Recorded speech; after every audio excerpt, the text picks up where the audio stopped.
you do that? Thanks for watching.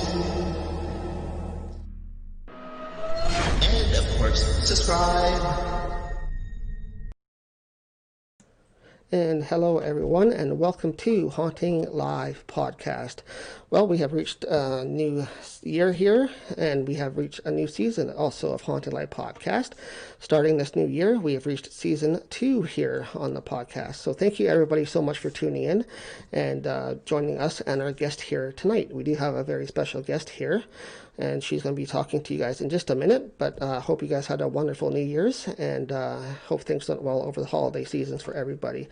But yes, this year we are starting new and fresh. We are starting season 2 here at Haunting Live Podcast, and I can't believe we've already reached up to season 2.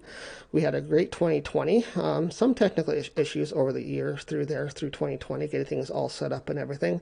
But I think we got those all worked out now finally here for the podcast. So I think it's going to be much more enjoyable over the 2021 season for season 2. And tonight is episode 1. And we have a special guest with us here on episode 1 of season 2, and that is Ashley Wong. And she is all the way over in Saskatchewan, but she's willing to join us here today and talk about what she does. She's actually a white witch, and it's going to be really interesting to talk about her development and what brought her to where she is now, and how she developed into the witchery side of things. But she also has an interesting business as well that she runs, products and services called Made by a Real Witch, and that's interesting too, to talk about sort of what she's bringing into her metaphysical side of things with the spiritual side of being a witch, but also the products that she makes for her customers as well. So with that, let's bring in Ashley and see how she's doing. Hi Ashley, are you there? Hi Trevor. Yeah, Hi. I'm here. Well, thank you. Happy New Year. Happy New Year to you as well. Thank you very much for joining us here on the podcast on Haunting Live. It's been great having you, and I appreciate you joining us here for the first episode of season 2.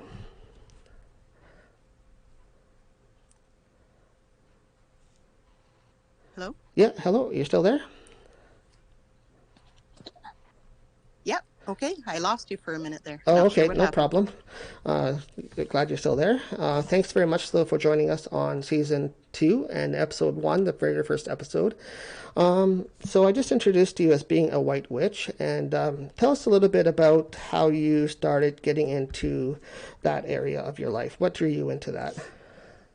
I've always seen spirits since I was as far back as I can remember. My earliest memories were having spirits kind of appear, apparitions and things like that.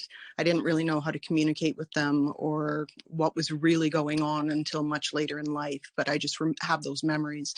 But in 1995, I had a tarot reading with a psychic. I'd never had a reading before, a psychic reading, or done anything like that. And he didn't know me, knew nothing about me. I knew nothing about him.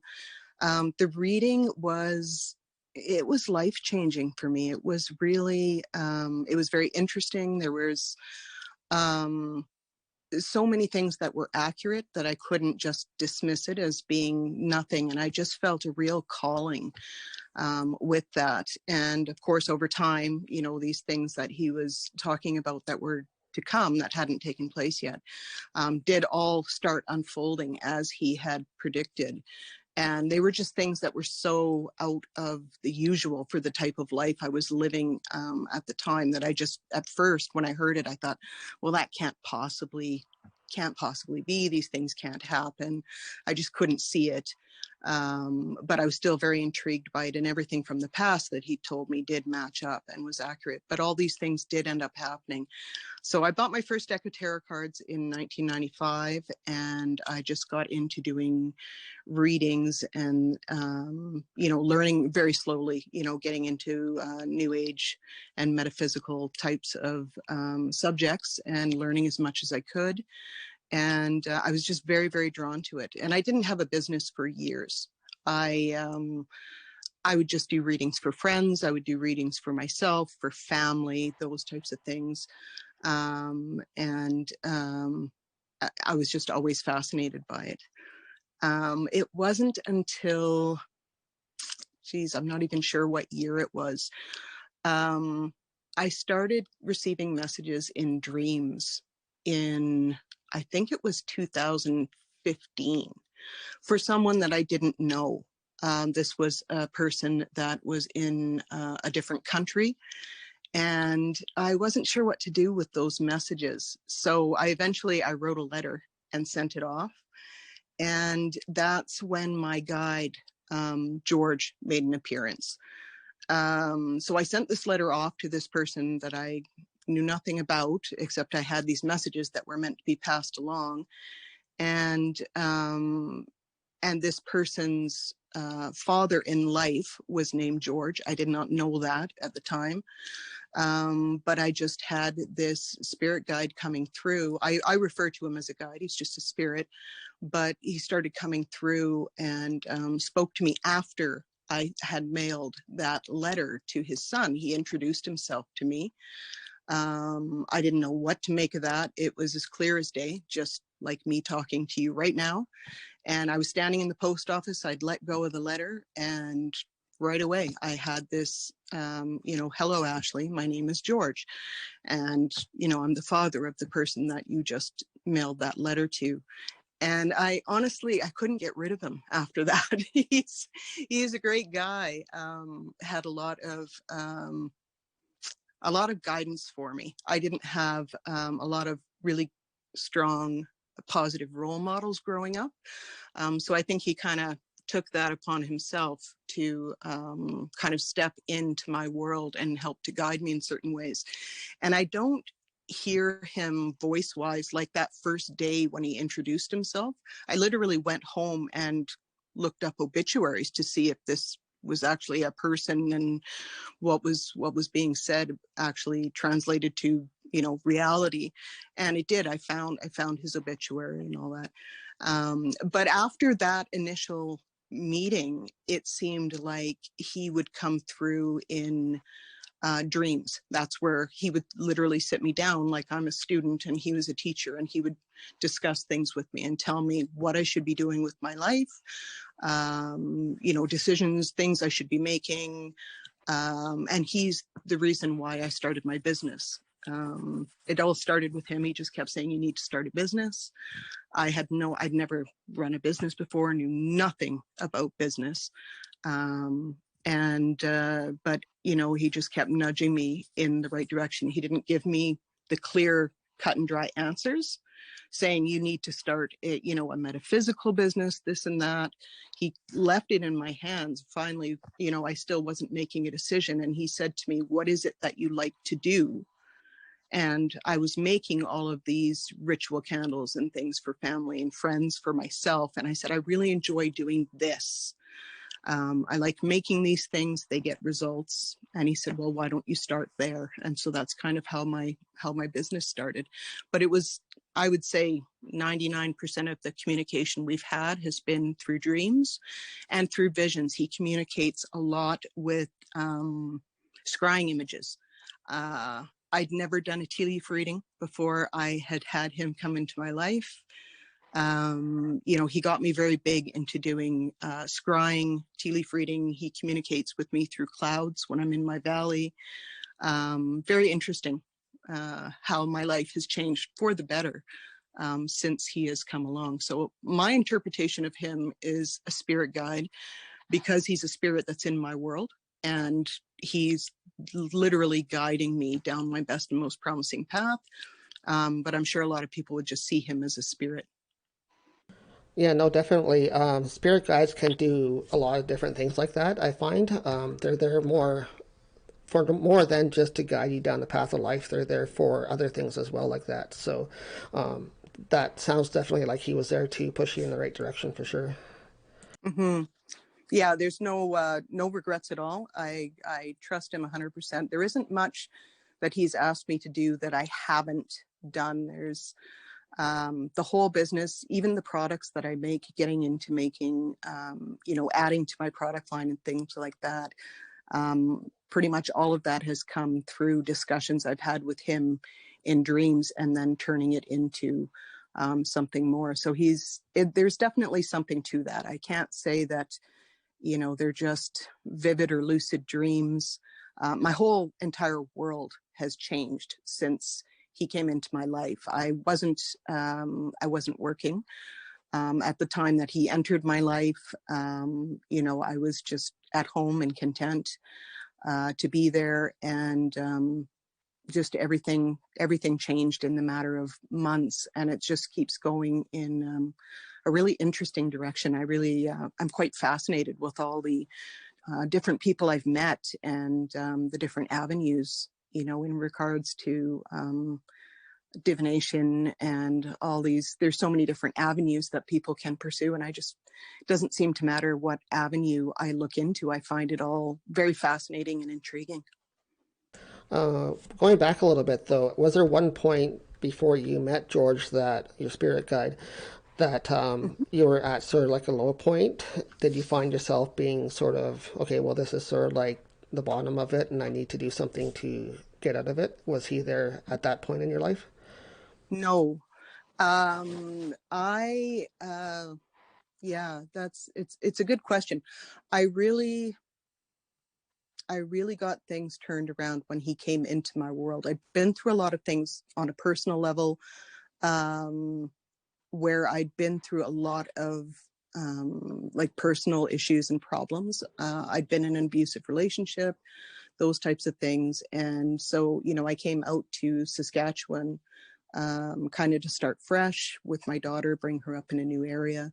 And they were all good changes for me. I made all the right changes, but I was more focused on raising my daughter in those years, and, working to, provide a good home for her, buy a house, those types of things.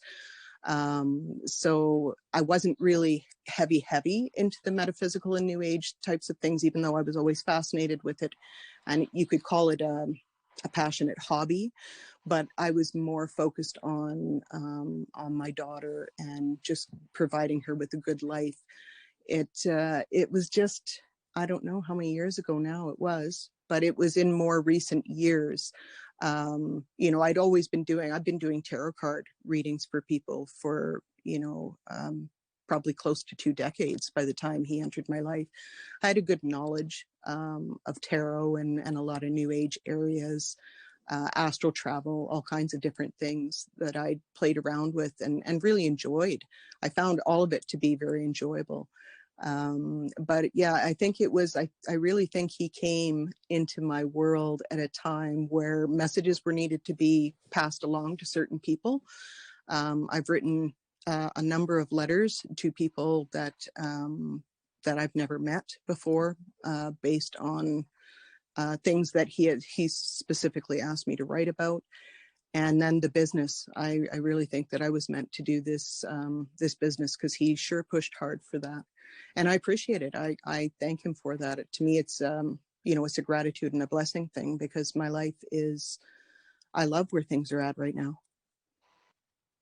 And do you think that in your past, having moved and getting your life back in order and stuff like that, do you think that had a play in you connecting with your spirit guides more?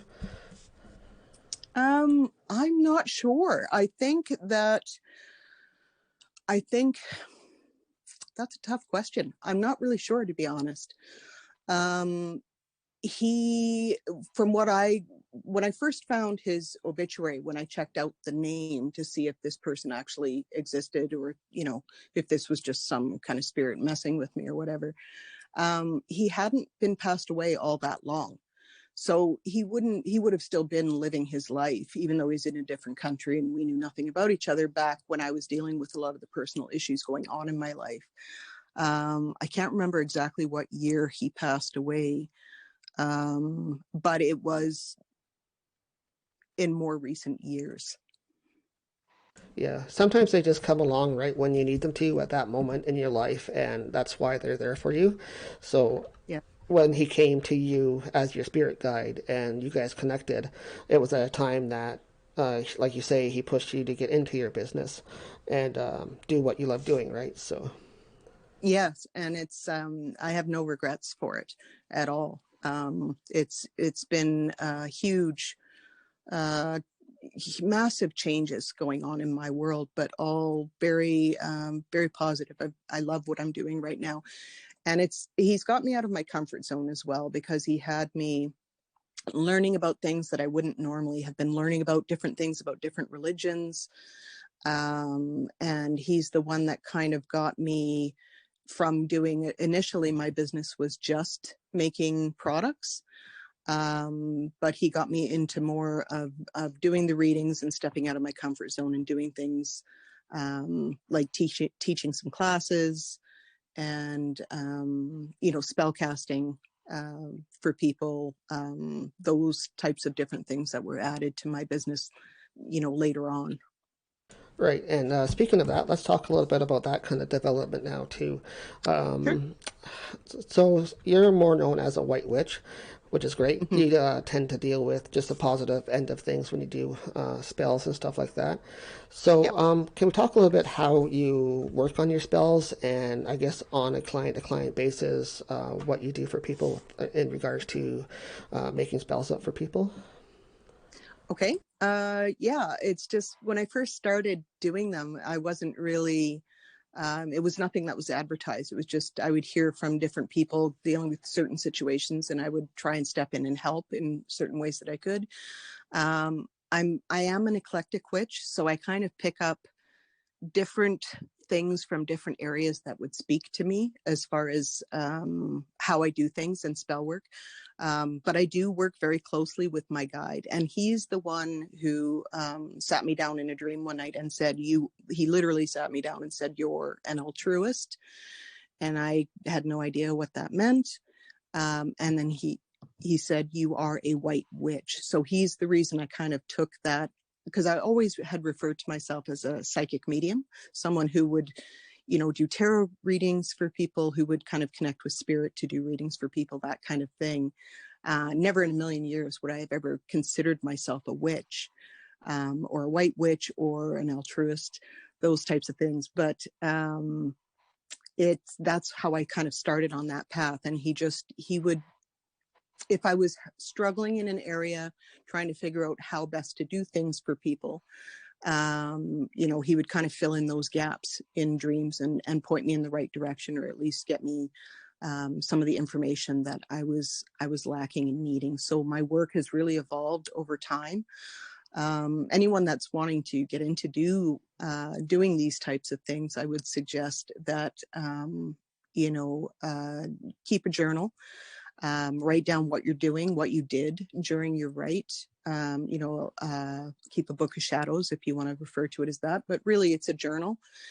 And write down what you did, and then keep track of your results, and you can kind of build, as your knowledge goes up and you gain more experience and knowledge, and you start seeing what's working, what doesn't work, and you can just keep building off of these things from there. Right, that's really good advice for somebody that's getting into it, because I think a lot of people sometimes confuse the two areas a lot. Um, like a lot of people like yourself will start to get into tarot or mediumship work, right? And they Yeah. don't really know that you can, I guess, sort of intertwine or intermix witchcraft along with mediumship, as long as it's like sort of on the positive side of things. Can you describe yourself a little bit? Like, how was that for you, and like how did that materialize for you in that transition from working originally with tarot decks and stuff like that, mediumship, into the witchery side of things? Was it more difficult for you, or was it sort of like an easy move to make? It was a very natural transition for me. After I had been told in the dream, it's like I said, I don't think I ever would have picked up on that on my own. But after I was told in the dream that I was a white witch and I needed to pursue this, everything just fell into place. It felt extremely natural to me, because I just never considered myself a witch. I was doing the tarot readings, things like that. But I'd been making ritual candles for years, like weight loss one for my sister who was, had some health issues going on and she needed to lose weight. And I'd created different ones for different family members and things, just to help with different situations that were going on. And I loved doing that. It just never occurred to me that was the types of things that a witch would do. The word witch just never really came into it. So when I was told that this was the avenue I needed to pursue and pursue it passionately, I took that to heart, because at the time I had built a good rapport with George, and I'd reached a point where I knew he wasn't just, some kind of a trickster. It was, he was very authentic in a lot of the different things that he helped me with in my world. And so the transition became very natural. It was just basically I was doing a lot of the same things I already had been doing. It was just kind of being labeled differently, because I'd made handmade wands for my daughter. I'd made protection bottles, witch bottles for people's homes. I just never considered myself an actual witch at the time. But I did exactly what he said. I embraced it. I embraced it passionately, and I love what I'm doing. So it all worked out.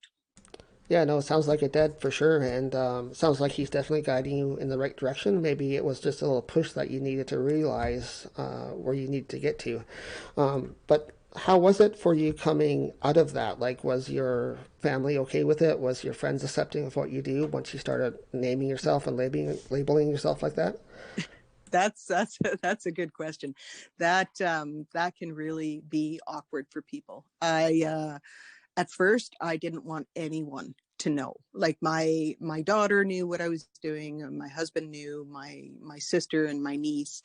But most people who just knew me, they just knew me as Ashley. They might know that I, would do tarot card readings, but didn't really know anything beyond that. And I live in a kind of a rural area, small town area. And so, I was quite concerned. It's an aging population, and just the word witch tends to freak a lot of people out. But I got over that fairly quickly, because I realize it's just a lot of stereotyping. People hear that word and they just automatically think that you're doing awful, horrible things. I think that with technology and social media and all these things, it's easier to get the positive message across, that it's not all dark and awful. I've known people who simply just practice the dark stuff, and I've seen what it's done to their lives.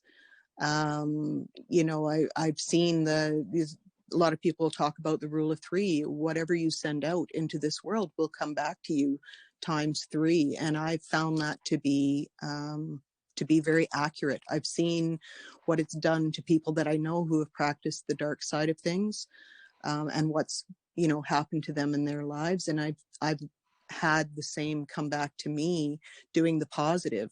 And it's my family. When I first told my brother, I was expecting a lot of ridicule, that kind of thing. He's kind of a science-based kind of person, but he was very accepting. Same with my husband's family. When I told them, they just wish you well and want you to be happy. And, they realize that, I explained to them what I'm doing, that I'm not, into any of the dark stuff. And I think people are just happy that I'm happy with what I'm doing, and that I'm focused on doing something positive for people. Yeah, no, same with our field as well, into the paranormal. I think people these days are more accepting into whatever it is that you do. They just want you to be happy, especially these days. And that's great Right. that your family was accepting of it. Yeah. Yeah.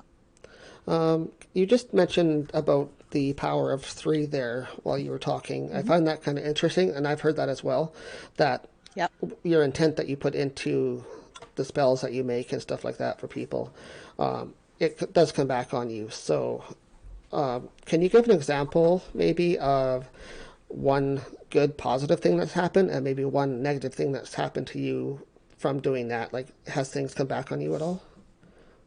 I find that things come back. They don't always come back in the same way as what you're putting out.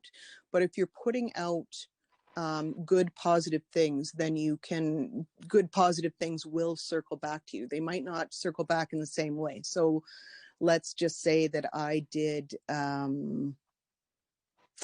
I don't know, let's just say that I did a weight loss spell casting for someone, and I'm helping them. I'm, you know, putting them on their path and their journey moving forward with this.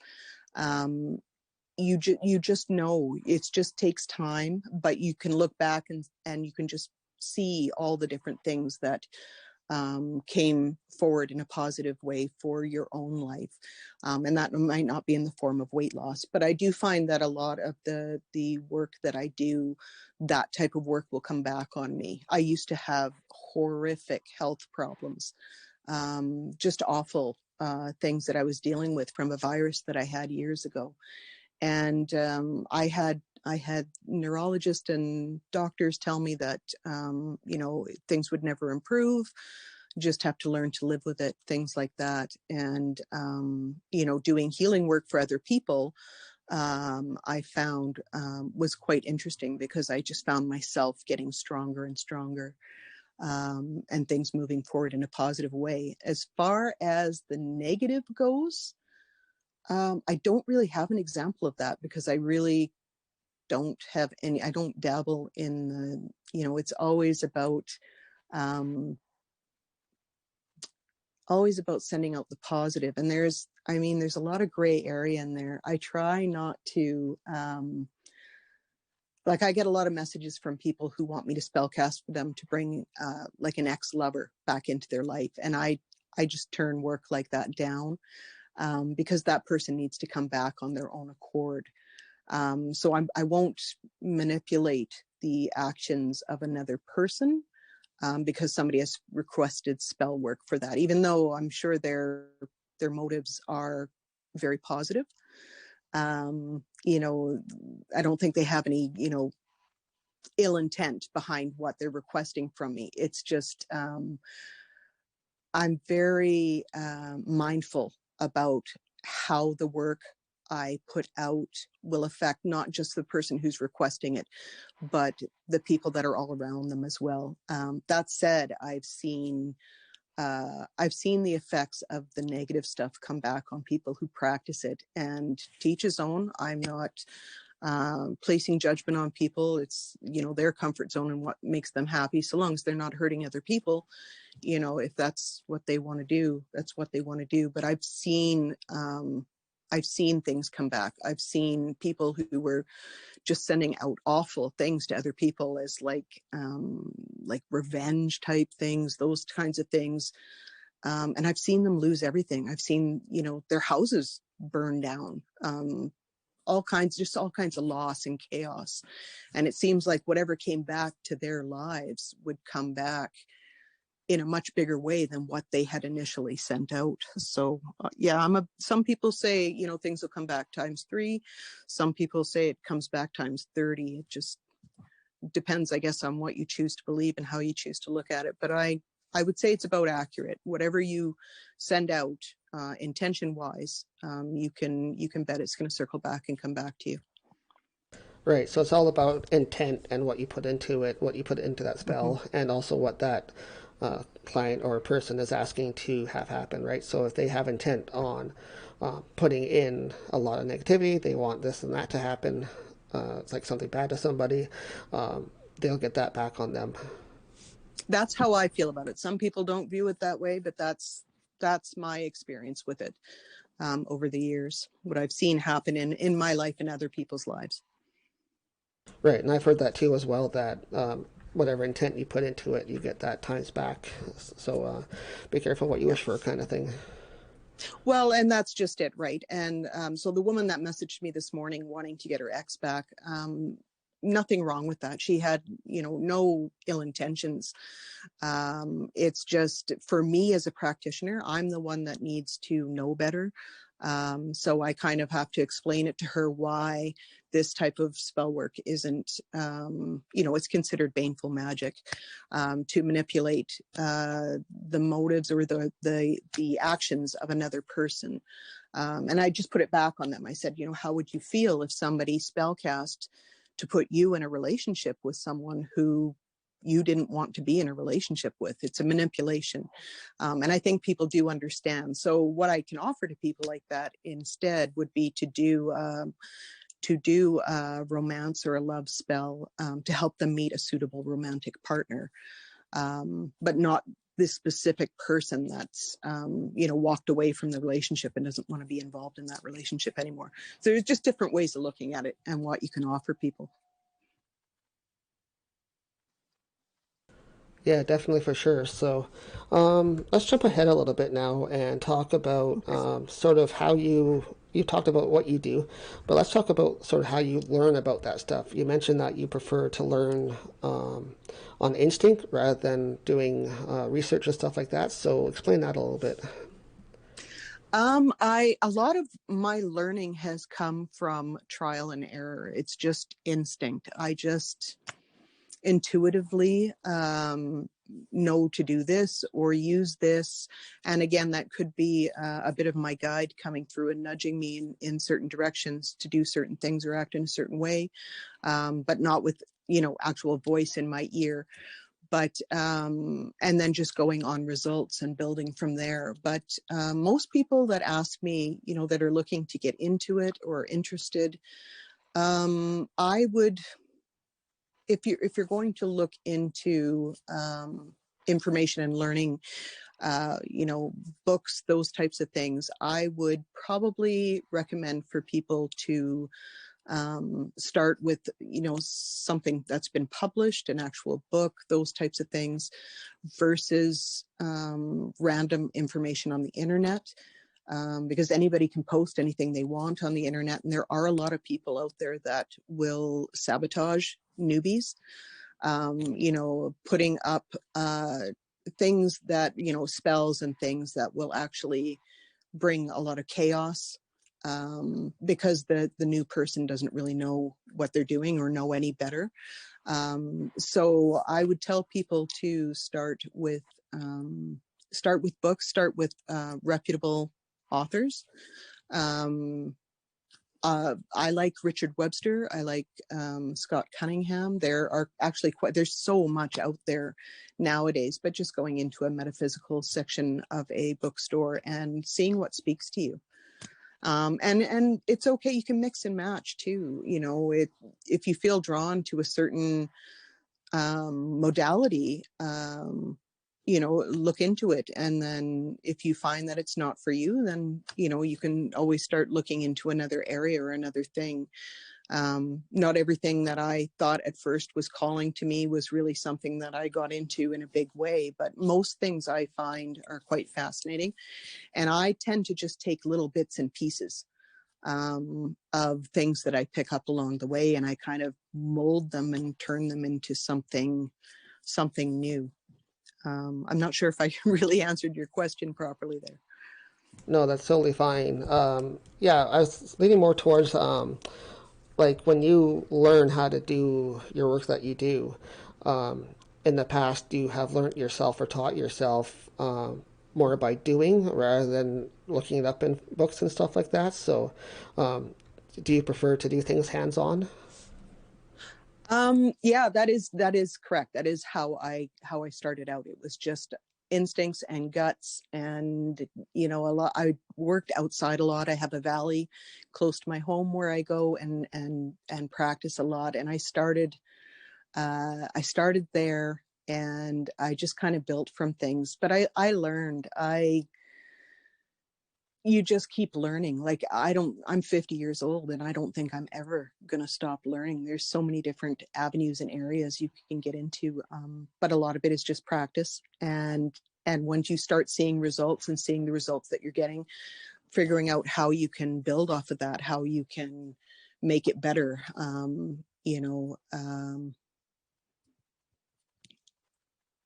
Yeah.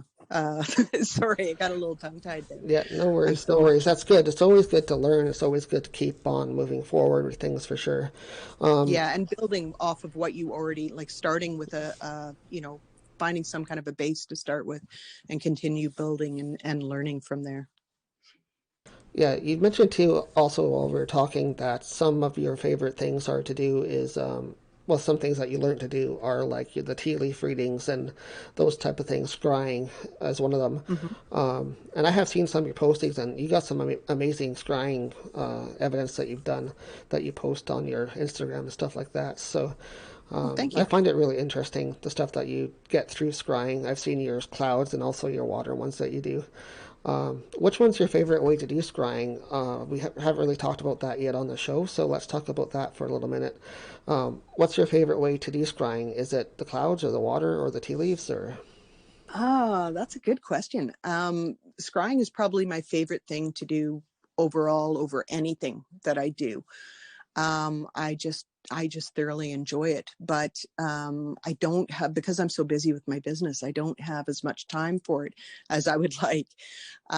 Tea leaf reading is quite, I'm quite fascinated with it. Um, it, because the images that come up, some of it I can't get into just because of people's privacy and things. So I can't relate the whole story, but some of the images that come up, it's not just an image, it's, you go around the cup and there's an entire story being told, and some of these images look like something that was, you know, drawn up by an artist, like they're so accurate. And so I probably find that most fascinating. um I've had a lot of really interesting images come up in smoke scrying, using a cauldron and using you know, some incense blends that I make up myself. And it's just, I just find it all quite interesting and fascinating.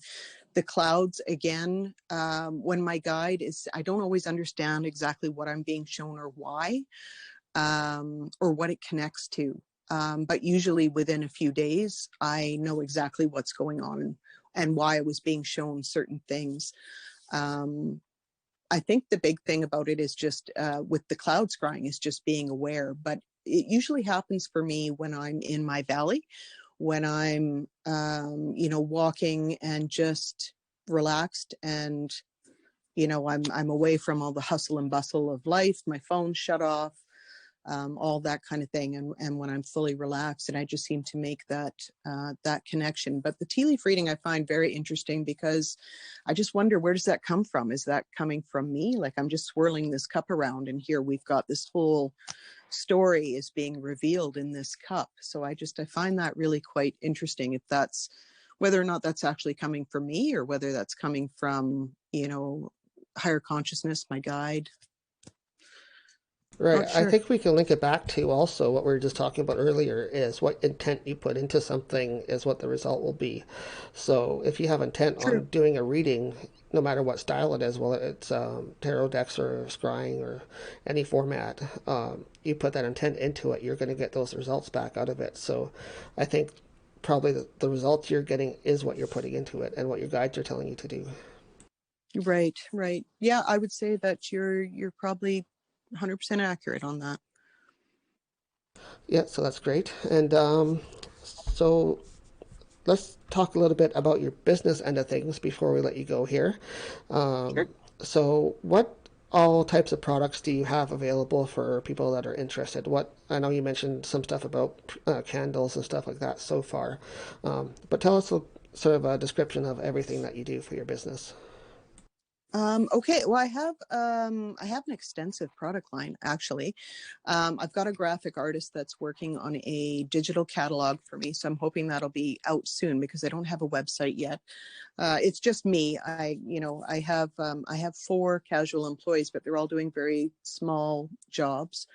You know, help cutting lengths of ribbon and things like that. So a lot of it is just falling back on me to make these products. But I have a huge, extensive line of ritual candles, and they do all come with very detailed instructions on the best times to use them and how to use them. And people are just keep coming back and buying more and more of them because they get results. So, and that's what I'm about. I really want people to get results. If they're not getting results, there wouldn't be much point in me doing what I'm doing or making what I'm doing. But I also make pendulums, which come with instructions as well. So it's, a form of divination. I make moon water kits, witch bottles for like home protection and soaking up and absorbing and trapping negative energy from within a home. Those have had some, I've just had some really interesting feedback come back from people on these products and how well they've worked. So I try to take those stories that I get from people and put them up with, a little blurb about it with at the top of my posts. So, anybody that would go onto Facebook, they could find my Made by Real Witch Products album on Facebook and go back through my posts and read some of these feedback stories that I've had from people and the results that they've had. But I really don't take 100% credit for that, because a lot of that, the witch bottles and things like that, that was, a lot of that came from my guide, pointing me in the direction of things he wanted me to work on making. And it's all been quite fascinating, but there's a lot of different types of products that are up on my page if people want to check them out and take a look. Yeah, and while we're at that, mention your Instagram page there if you know what your page name is. Yeah, at Made by a Real Witch. Yeah.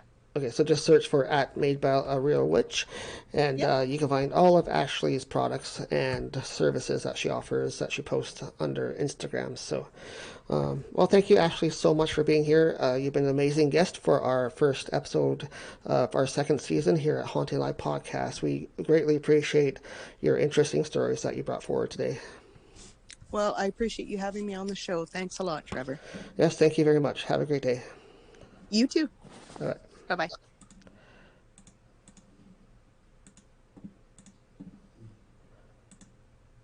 And that was Ashley Wong. She's out in Saskatchewan, and she is known as Made by a Real Witch. She does products and services out there. And it was a really interesting talk, I thought, to hear how she does some of her witchery stuff and how she developed into that. So, again, thank you so much, Ashley, for coming on to Haunting Live Podcast here today for episode 1 of season 2. And with that, guys, thank you so much also for everybody that's been following us lately on Haunting Live. We greatly appreciate your support through 2020. I know it was a bit of a rough year for everybody, and but the bright side is we have now moved past that. We are on to 2021, and we have lots of great new guests coming up for you guys. So stay tuned here to Haunting Live Podcast for future shows. Also, just to go over a recap of some things that have been going on here, we just did touch upon a podcast we did this past week for you guys on Friday night. It was to cover the demolition of Preston Springs Hotel, which is local to us here in our region. They are tearing down this hotel currently as we speak. They started doing demolition this past Friday on December 31st.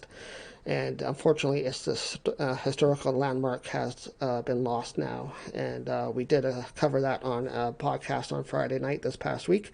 You can go check that out on our Facebook page and see what that was all about. We showed some footage of the demolition that was done on Friday, so you can check that out. Also, we are down there just last night doing a quick live feed for you guys, just to show you what was going on, what's happening at the site directly. You can check that video out also at our Facebook page for the Preston Springs Hotel demolition. So for those people that are local here to our region, you'll know what that's about. Go check it out. But also, go check out our website, which is HauntingLivePodcast.com. All of our podcast information is up there for you guys. Upcoming guests, upcoming events. Also, our YouTube channel is linked there as well.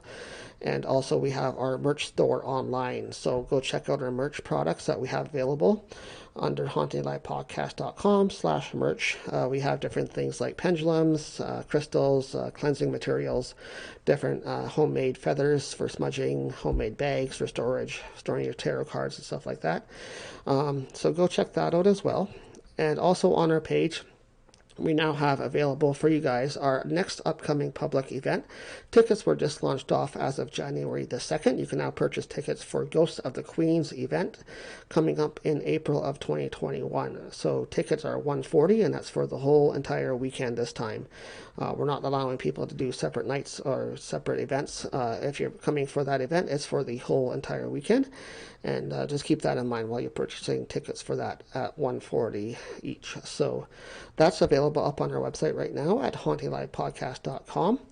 And otherwise, also don't forget to join our mailing list. We send out an email reminder to people that are coming up as guests on our show here once a month. And just to give you guys heads up what's going on for news and updates, just subscribe to our mailing list, and we'll send out a news update once a month to you guys. So with that, guys, have a great weekend. Have a great week coming up. Thank you so much for all your support. We appreciate it here through 2020 and coming into 2021 at Haunting Live Podcast. So with that, guys, have a great night, and we'll see you next time.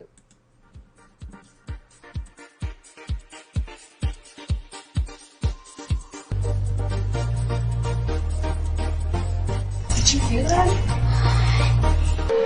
Thanks for watching. And of course, subscribe.